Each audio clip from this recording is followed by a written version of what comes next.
Star Trek, Picard Season 3 Episode 5 Recap, Old Friends Deliver Fighting Chances. By Maggie Lovett, published March 16, 2023. An unexpected face from the next generation turns up to give Picard a fighting chance against the changelings. Image by Paramount Plus.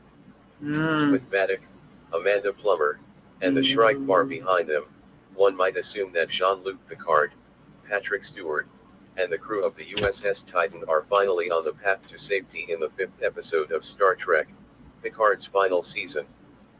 But that isn't the case.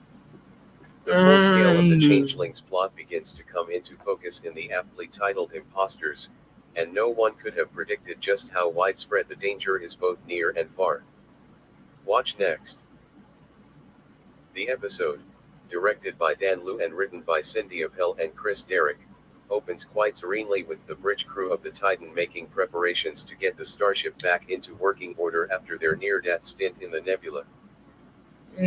But the peace is quickly shattered when a Starfleet uniform-clad Jack Crusher, Ed Spillers, steps onto the bridge to murder everyone. Luckily, for everyone involved, this terrifying episode is just a nightmare, but when Jack awakens from it, he is clutching a blaster, which suggests that maybe, just maybe, there's something very real and very wrong at play.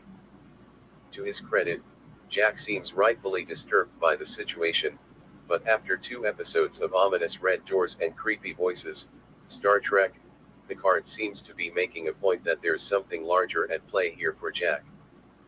Just when it seems like he may be past this weird incident, his eyes turn red and that same creepy voice whispers, "Jack, come home."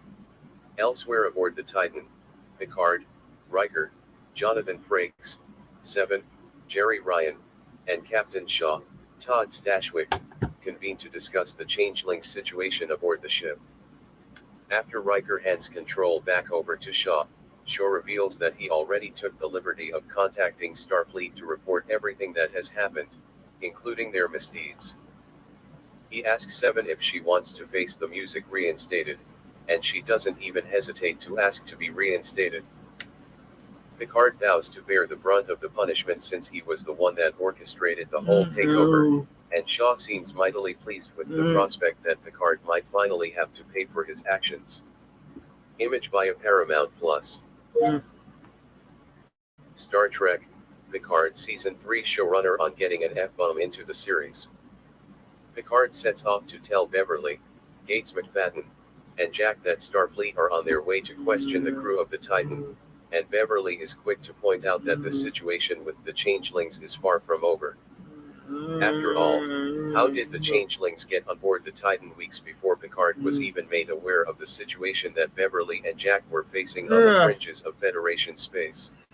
Keen to continue investigating the situation, Beverly sets off back to the sickbay, while Jack lingers to speak with his father.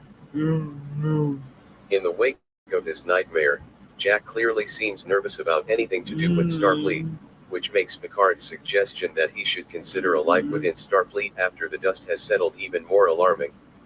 Even without the nightmare, Jack has good reason to turn it down. Starfleet would put a crimp in his lifestyle as a rogue medic. While Picard very clearly wants to stay in Jack and Beverly's lives, Jack doesn't seem as excited by the prospect. When the USS Intrepid arrives to investigate the situation aboard the Titan, something seems immediately off about the whole thing. Seven and Shaw are the first to find it suspicious that, rather than using the transporter to beam aboard, the Intrepid sends over the investigators on shuttles. With a very uneasy vibe setting in, Picard asks Seven for one more favor, which turns Jack's nightmare into reality. Taking heed of Beverly's warning that the changeling plot is far from over, Picard's plan with Seven is to help Jack blend in right in plain sight, which means dressing him up in a Starfleet uniform, which he does put on. Picard is ever hopeful that he and Riker won't get into too much trouble, banking on their vast career as galaxy savers to smooth things over. Shaw, given the bad blood between him and Picard, isn't as convinced that their legacy is enough to save them. Especially not when they've made a lot of mistakes which they had to save the galaxy from too. Picard's hope for a smooth investigation quickly vanishes when he recognizes a familiar face among the Intrepid's crew, Ro Laren, Michelle Forbes. Picard is immediately on the defensive, still clearly troubled by what went down on Star Trek, The Next Generation, when she was just Ensign Ro. Image via Paramount Plus. Picard and Ro had a complicated relationship during her time aboard the Enterprise, a fact that still seems to weigh heavily on both of them. Despite being the driving force behind Ro defecting to the Maquis, Picard still sees it as an ultimate betrayal, further compounded by the fact that Ro has come aboard the Titan now to claim Picard is a traitor. To her credit, Ro tries to be reasonable with Picard, explaining what their plan is for interrogation, what his rights are, and that they plan to transport most of the crew over to the Intrepid. In an attempt to convince Picard that she isn't a changeling, Ro slices her hand open to prove that she bleeds, but he's fully aware the changelings they're dealing with might be capable of bleeding like anyone else. In sickbay, Beverly and Dr. O, Tiffany Sheppies, have brought Ensign LaForge, Ashley Sharp-Chestnut, in to confirm that the dead changeling that looks like her is indeed not her. Unlike previous run-ins with changelings, this particular changeling has retained its previous form after being killed instead of turning back into goo. Beverly discovers that this new breed of changeling has blood, which allows it to pass the required Starfleet blood testing, meaning anyone aboard the Titan could be a changeling, confirming Picard's concerns on the other side of the ship. As they continue running diagnostics on the corpse, they discover that not only can this newly evolved species pass blood tests, but they can replicate human organs. After making this discovery, Beverly reaches out to Picard, who is still being interrogated by Ro. Picard quickly makes it clear that their conversation is not private, and Beverly smoothly explains that she's relaying some sort of medical test to him, which he claims are personal health scans. With the brief reprieve that Ro allows him, Picard retrieves Beverly's message, which once again urges him to trust no one. With this new knowledge, Picard is even more suspicious of Ro and the fact that she isn't asking any hard questions about the situation. Recognizing that he thinks she may be a changeling, she dives into their history and fills in the blanks between the last time they saw each other now, but still, she sidesteps the more personal questions Picard tries to strike at. Shifting gears, Ro requests to see the changeling remains they have aboard the Titan, which is all a ruse to get Picard alone and far away from prying eyes. In a very surprising turn, she pulls her phaser on him and herds him into the holodeck, which is still set up to look like 10 forward. Despite having a phaser trained on him, Picard slides behind the bar and offers to make her drink, which is a ruse in and of itself. The holodeck is a perfect replica of 10 forward, including the phaser that Guinan had stashed behind it. Image via Paramount Plus. Once again, Picard brings up the fact that Ro isn't wearing her Bajoran earring, which was a source of great controversy because it technically broke Starfleet protocol, though he had bent the rules for her when she was aboard the Enterprise. Their conversation shifts quite sharply, with Picard claiming that this is a conversation he has been waiting to have for 30 years. He's quick to lash out and tell her that she betrayed everything he had ever believed in, but Ro meets his words with harsh truths of her own. She accuses him of trying to mold her in his own image, something that she was never going to be able to achieve, which is evident in how their arc played out on the next generation. The betrayal was mutual, but Picard set her up to fail by expecting more than she could give. After a heartfelt confession that they both broke each other's hearts, Ro and Picard lower their weapons and return to the far more pressing matter at hand.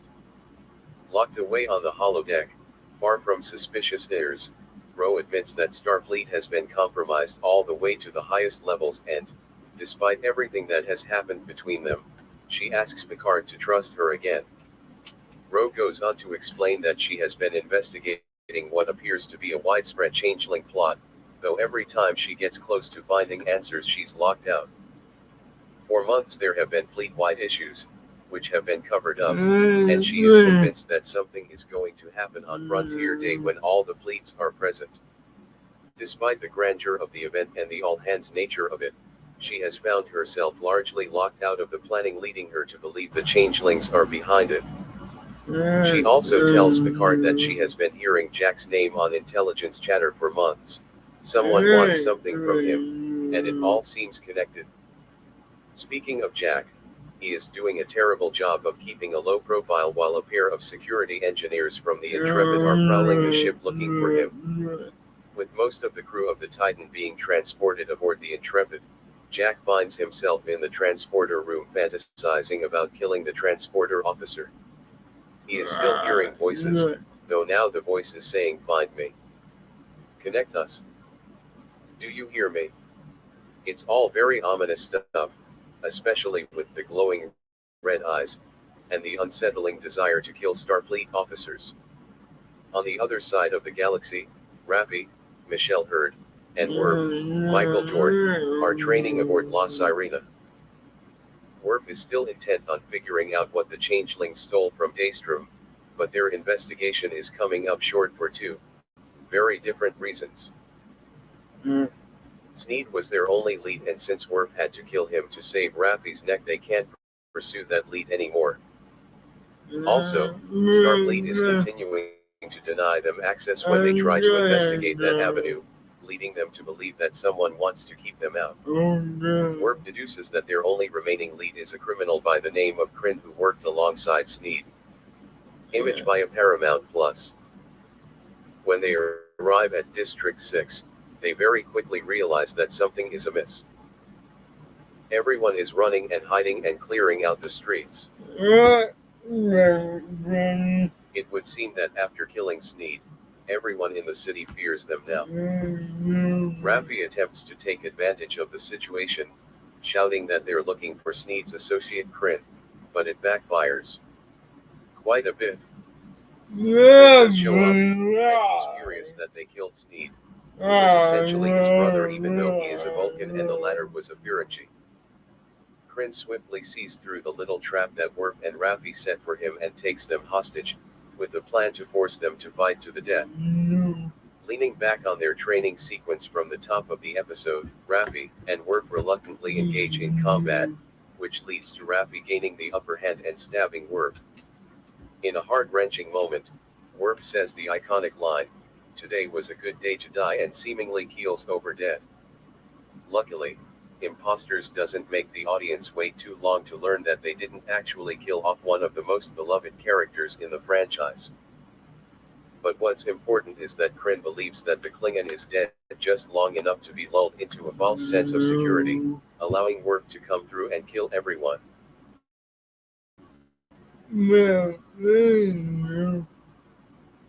Kryn was the one that orchestrated the break-in at Daystrom, and, at night point, he reveals that the facility is guarded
He's quick to lash out and tell her that she betrayed everything he had ever believed in, but Ro meets his words with harsh truths of her own. She accuses him of trying to, after a heartfelt confession, locked away on the holodeck, far from suspicious ears, Ro admits that Starfleet. Ro goes on to explain that she has been investigating what appears to be a widespread changeling plot, though every time she gets close to finding answers she's locked out. For months there have been fleet. Sneed was their only lead, and since Worf had, also, Starfleet is continuing to deny them access when they try to investigate that avenue, leading them to believe that someone wants to keep them out. Worf deduces that their only remaining lead is a criminal by the name of Kryn who worked alongside Sneed. Image via Paramount Plus. When they arrive at District 6, they very quickly realize that something is amiss. Everyone is running and hiding and clearing out the streets. It would seem that after killing Sneed, everyone in the city fears them now. Raffi attempts to take advantage of the situation, shouting that they're looking for Sneed's associate Kryn, but it backfires. Quite a bit. Kryn does show up, and he's furious that they killed Sneed, who was essentially his brother even though he is a Vulcan and the latter was a Ferengi. Kryn swiftly sees through the little trap that Worf and Raffi set for him and takes them hostage, with the plan to force them to fight to the death. Leaning back on their training sequence from the top of the episode, Raffi and Worf reluctantly engage in combat, which leads to Raffi gaining the upper hand and stabbing Worf. In a heart-wrenching moment, Worf says the iconic line, "Today was a good day to die," and seemingly keels over dead.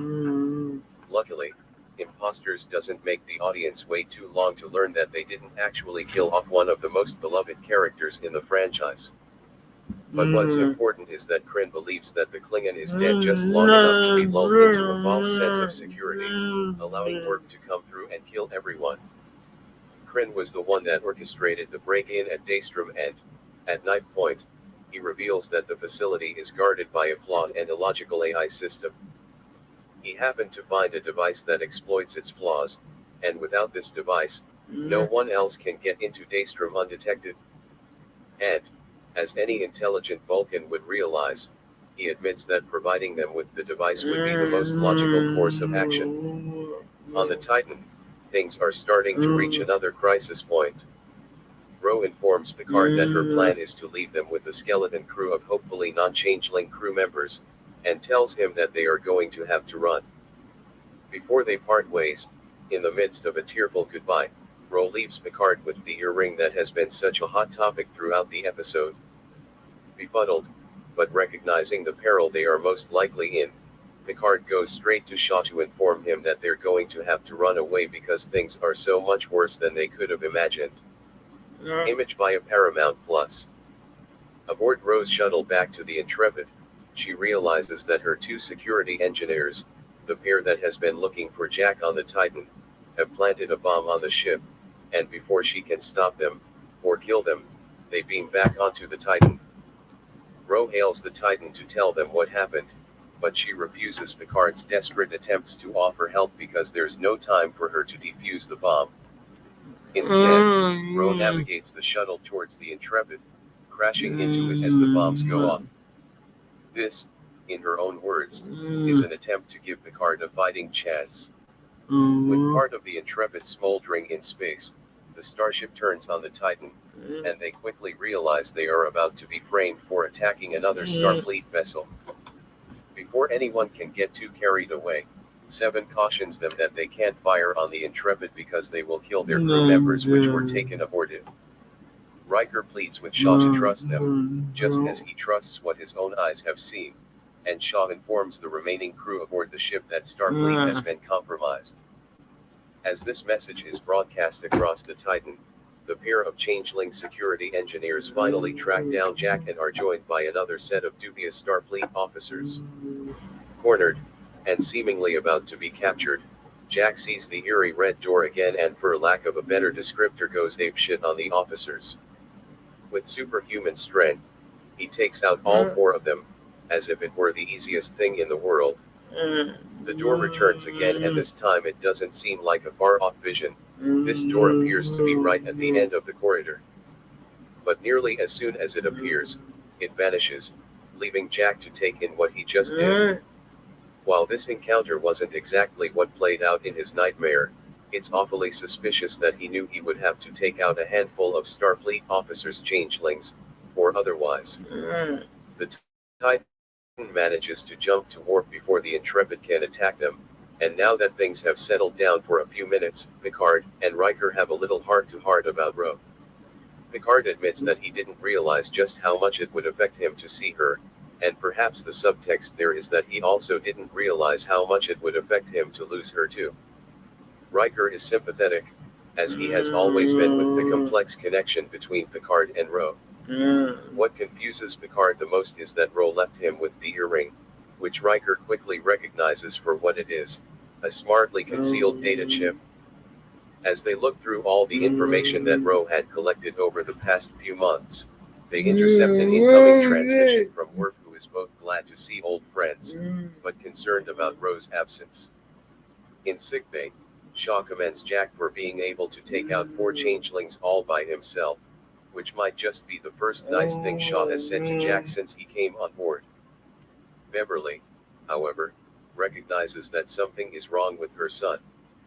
She asks for a moment alone with him, wherein she tells him he can't hide anything from her. She knows he hasn't been sleeping again. Beverly reminds him of a time, many years ago when he was just a boy, when he was too afraid to sleep because of the nightmares he was having. She goes on to ask him how he knew that the officers he killed were changelings and, with tears streaming down his cheeks, Jack admits that he didn't know. As the episode comes to a close, Jack claims that there is something very wrong with him, and it's easy to agree with him on that front. As the second act of the final season of Star Trek, Picard begins, it appears the series is prompting its audience to look deeper into what we have already been told. Now that Worf and Raffi's storyline is finally converging with the plot aboard the Titan, hopefully, more answers will be answered in the following episode, both with the changelings, and perhaps whatever is plaguing Jack. Why do the changelings want him? And more importantly, who and what is he supposed to connect with? Rating: A. The first 5 episodes of the final season of Star Trek, Picard are streaming now on Paramount+.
no,